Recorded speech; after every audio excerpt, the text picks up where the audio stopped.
Sir Varma സാറല്ല, രാജുവാ. Sir അല്പം തിരക്കില്ല. ഞാൻ അങ്ങോട്ട് വിളിക്കാൻ പറയാം. പ്രതാപ, കുറച്ച് വെള്ളം കുടിക്ക്. ദിവ്യേ, കുറച്ച് വെള്ളം ഇങ്ങെടുത്തേ. എനിക്ക് വെള്ളമൊന്നും വേണ്ട. അങ്ങനെ പറഞ്ഞ എങ്ങനെയാ പ്രതാപ? നീ വെള്ളം കുടിക്ക്, ഡോക്ടർ ഇപ്പൊ വരും. ആ, ഡോക്ടർ വന്നല്ലോ. വരൂ, ഇരിക്കും. എന്താ വർമ്മ സാറേ, എന്താ ഉണ്ടായേ? ലിഫ്റ്റിൽ കുടുങ്ങിയപ്പോ പെട്ടെന്ന് എന്തോ സംഭവിക്കാൻ പോകുന്ന പോലെ തോന്നുന്നു. ആദ്യം ഞാനങ്ങോട്ട് വിയർക്കാൻ തുടങ്ങി. പിന്നെ തല കറങ്ങുന്ന പോലെ തോന്നി.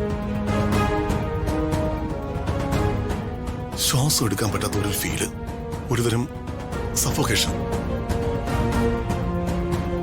പിന്നെ എനിക്കൊന്നും ഓർമ്മയില്ല. ആരോ വെള്ളം മുഖത്ത് തളിച്ചപ്പോഴാണ് എനിക്ക് ബോധം വന്നത്.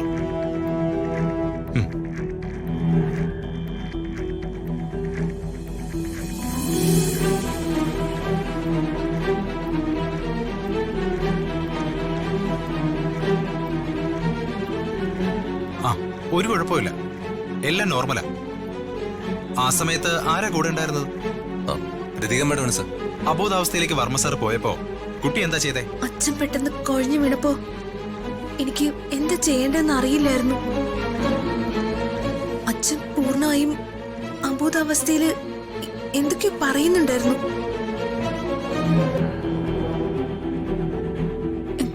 ഇടയ്ക്കിടയ്ക്ക് കണ്ണുകൾ അടച്ച് തുറക്കുന്നുണ്ടായിരുന്നു.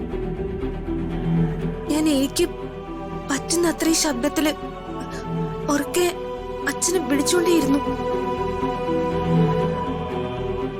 ഇടയ്ക്കിടയ്ക്ക് ഞാൻ അച്ഛന്റെ കവിളിൽ തട്ടിക്കൊണ്ടിരുന്നു.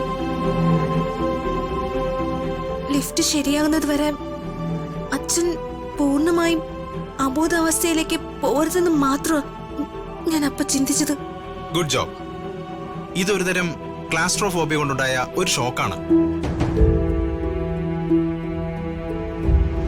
ചിലര് ഇടുങ്ങിയ സ്ഥലങ്ങളിലൊക്കെ നിൽക്കുമ്പോ അവർക്ക് പെട്ടെന്ന് ഇങ്ങനെ ഉണ്ടാവും. ക്രമാതീതമായ ഭയമാണ് അവരെ അബോധാവസ്ഥയിലേക്ക് നയിക്കുന്നത്. ആ സമയത്ത് ബ്ലഡ് പ്രഷർ ഹൈ ആയിരിക്കും. എന്തായാലും അങ്ങനെ ഉണ്ടാവുമ്പോൾ ലഭിക്കേണ്ട ഏറ്റവും നല്ല ഫസ്റ്റ് എയ്ഡ് ആണ് ഋതിക മാഡം വർമ്മ സാറ് നൽകിയത്.